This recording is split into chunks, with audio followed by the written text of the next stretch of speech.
Ibu kelas 5B, bagaimana kabar kalian nak? Semoga hari ini kalian semua dalam keadaan sehat, tetap semangat dan tetap tekun belajarnya, dan juga kalian semua dalam lindungan Tuhan Yang Maha Esa. Puji syukur kepada Tuhan, hari ini hari Senin tanggal 26 April 2021, Ibu masih bisa memberikan materi pembelajaran tematik, tema 9, subtema 2. Yaitu PPKN ya. Silakan buka bukumu halaman 83. Bagi yang tidak mengambil buku, tidak bisa mengikuti karena kamu tidak mengambil buku ya. Padahal sudah Ibu sampaikan beberapa waktu lalu agar buku tema 9 diambil ke sekolah. Bagi yang sudah mempunyai buku tema 9, silakan disimak bersama-sama ya. Nah, materi pembelajaran kita hari ini ada 3, yaitu yang pertama makna persatuan dan kesatuan, yang kedua peristiwa yang mencerminkan persatuan dan kesatuan bangsa, dan yang ketiga persatuan dan kesatuan di lingkungan rumah. Adapun tujuan pembelajarannya, yang pertama nanti kamu diharapkan mampu menjelaskan makna persatuan dan kesatuan. Yang kedua, diharapkan kamu mampu menjelaskan peristiwa yang mencerminkan persatuan dan kesatuan bangsa. Dan yang ketiga, kamu diharapkan mampu menjelaskan cara menjaga persatuan dan kesatuan, ya, khususnya dalam lingkungan keluarga. Nah, mari kita simak yang pertama, yaitu makna persatuan dan kesatuan.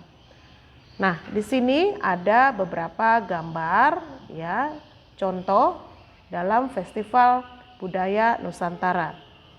Festival Budaya Nusantara menyajikan budaya dari berbagai daerah di wilayah Nusantara. Coba kita amati gambar kolasenya ya. Itu ada tari bedaya ya. Lalu tari jalan kepang, kemudian acara ritual yang ada di Indonesia, itu salah satu contohnya ya. Nah, tampak indah sepertinya ya. Mengapa? Karena lebih indah kalau tampil bersama-sama. Kalau mereka dipadukan dalam satu acara Festival Budaya Nusantara ya.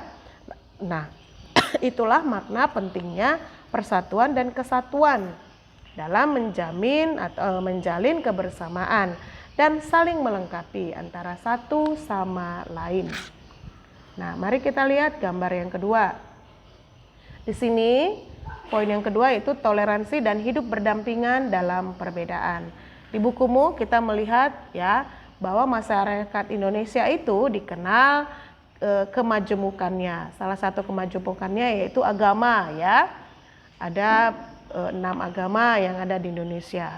Nah, kemajemukan masyarakat Indonesia itu bukan menjadi penghalang untuk tetap menjaga persatuan dan kesatuan bangsa. Tapi apa? Untuk memperkukuh ya, modal yang kuat untuk memperkukuh persatuan dan kesatuan bangsa. Nah, sikap toleransi dan keharmonisan itu juga akan mendukung persatuan dan kesatuan bangsa. Nah, persatuan dan kesatuan bangsa itu akan tetap kukuh ya, tapi kalau tidak dijaga bersama-sama ya tidak akan kukuh. Nah, itu akan tetap kukuh jika kita semua sama-sama menjalin semangat rasa kemanusiaan, kemudian tingginya rasa toleransi, lalu keharmonisan untuk hidup secara berdampingan dari seluruh masyarakat, tidak saja sebagian tapi seluruhnya sama-sama menjalin rasa kemanusiaan itu agar persatuan dan kesatuan bangsa itu sama-sama juga didukung ya.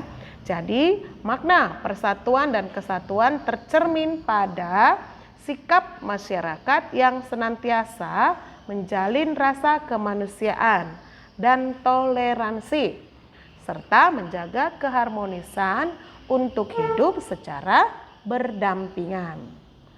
Nah, mari kita lanjut poin yang ketiga. Nah, di sini ada contoh gambar saling tolong-menolong, gotong royong ya. Ya, mereka menunjukkan semangat kekeluargaan dan menolong. Nah, menjalin rasa persahabatan, semangat kekeluargaan, dan tolong menolong tercermin pada kegiatan gotong royong. Nah, kalau kita tidak ada semangat kekeluargaan, pasti kita tidak akan mau terlibat dalam kegiatan gotong royong. Nah, dalam kegiatan gotong royong, semua perbedaan itu ditepiskan atau dihilangkan, ya. Nah, warga atau warga sekolah di sini di dalam gambar ini saling bekerja sama dan bahu-membahu untuk membersihkan sekolahnya untuk kepentingan bersama supaya mereka juga bisa menikmati lingkungan yang bersih ya dan nyaman.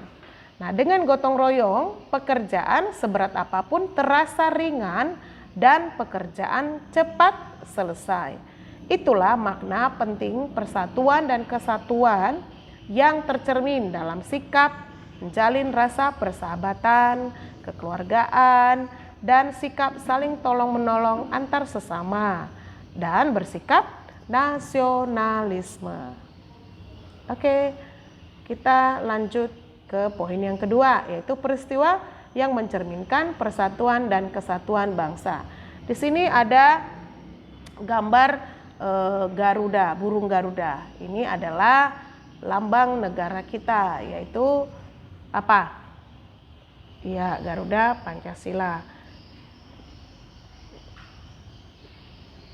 Nah, di burung Garuda ini ada semboyan Bhinneka Tunggal Ika. Mungkin ada yang, dan pasti semua sudah tahu ya apa arti semboyan Bhinneka Tunggal Ika, ya. Nah, ini tercermin dalam sebuah kitab Sutasoma yang ditulis oleh siapa? Empu Tantular, ya. Yaitu pada masa kerajaan Majapahit. Di situ ada digambarkan bagaimana pemeluk agama Hindu dan Buddha dapat hidup berdampingan dengan rukun dan damai. Nah, dalam kitab tersebut juga menuliskan konsep Bhinneka Tunggal Ika yang kini digunakan sebagai semboyan bangsa Indonesia. Berbeda-beda namun tetap satu juga, walaupun berbeda sukunya, agamanya, tapi rasnya juga, tapi kita tetap menjalin persatuan ya, hidup rukun ya. Semboyan ini juga tertulis pada lambang negara Garuda Pancasila.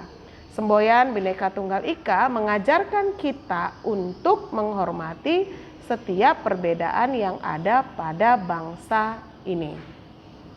Nah, sudah menjadi tugas dan kewajiban kita ya sebagai warga negara untuk menjaga dan memelihara persatuan dan kesatuan bangsa.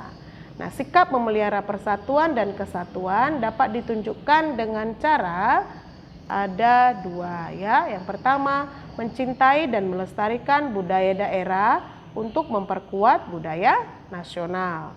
Yang kedua, memiliki perasaan sebagai satu bangsa dan satu tanah air, walaupun berbeda suku, budaya, dan agama.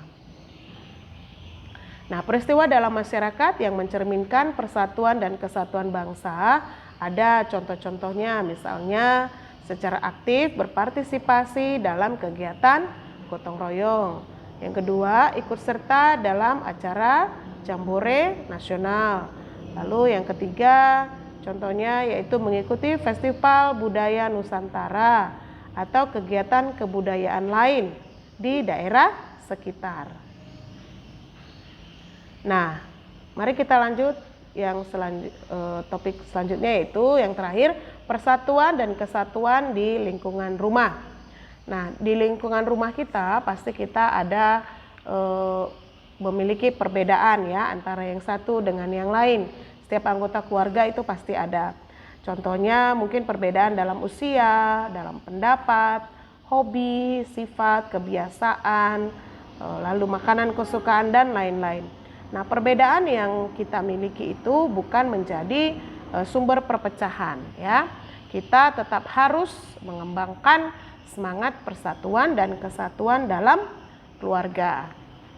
Nah, ada contoh sikap yang harus dikembangkan untuk menjaga kerukunan dalam perbedaan di lingkungan rumah ya. Ada sikap yang harus dikembangkan, contohnya ya tolong menolong dan saling bekerja sama, itu yang pertama. Yang kedua, tidak mementingkan diri sendiri atau egois. Lalu yang ketiga, saling menghormati dan menghargai. Ibu ulangi, ada 3 sikap kita, sikapmu yang harus kamu jaga dalam menjaga kerukunan dalam perbedaan di lingkungan rumah. Yang pertama tadi, tolong menolong dan saling bekerja sama. Yang kedua, tidak mementingkan diri sendiri atau egois. Dan yang ketiga, saling menghormati dan menghargai, ya. Nah, yang terakhir, jika kita terbiasa menjaga persatuan dan kesatuan di lingkungan terkecil, yaitu misalnya di keluarga, maka kita akan terbiasa melakukannya di lingkungan yang lebih luas. Artinya, kalau kamu dibentuk di dalam keluarga yang dididik untuk saling menghargai, untuk menjaga persatuan dan kesatuan, di luar pun, di lingkungan sekolah atau masyarakat pun kamu akan terbiasa untuk melakukannya juga, ya. Jadi sebaliknya, kalau di rumah kamu tidak dibiasakan untuk menghargai orang lain, untuk menghormati orang lain, di lingkungan manapun kamu juga tidak akan melakukannya. Jadi itu kesimpulan kita hari ini, ya. Jadi mulailah dari sekarang, mulai sejak dini, kamu terbiasa untuk menjaga persatuan dan kesatuan, ya. Itu berangkat dari rumah, ya. Jadi ibu pesan, tidak saja hanya mempelajari teori, tapi juga kamu terapkan dalam lingkungan, dalam kehidupanmu sehari-hari. Nah, demikianlah anak-anak tadi penjelasan ibu tentang menjaga kerukunan dalam lingkungan keluarga, sekolah, ataupun masyarakat. Nah, ada 4 soal latihan, ya. Ibu tidak akan tuliskan, tapi kamu simak dengan baik-baik pertanyaannya. Yang pertama yaitu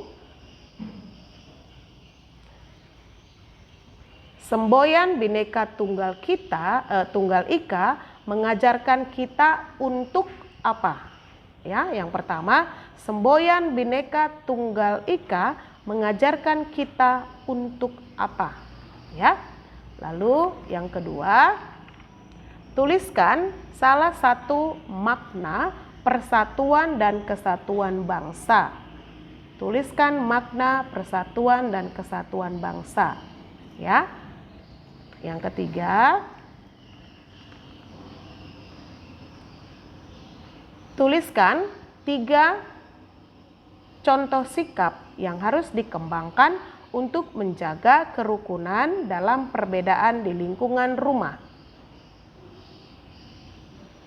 Tuliskan 3 contoh sikap yang harus dikembangkan untuk menjaga kerukunan dalam perbedaan di lingkungan rumah.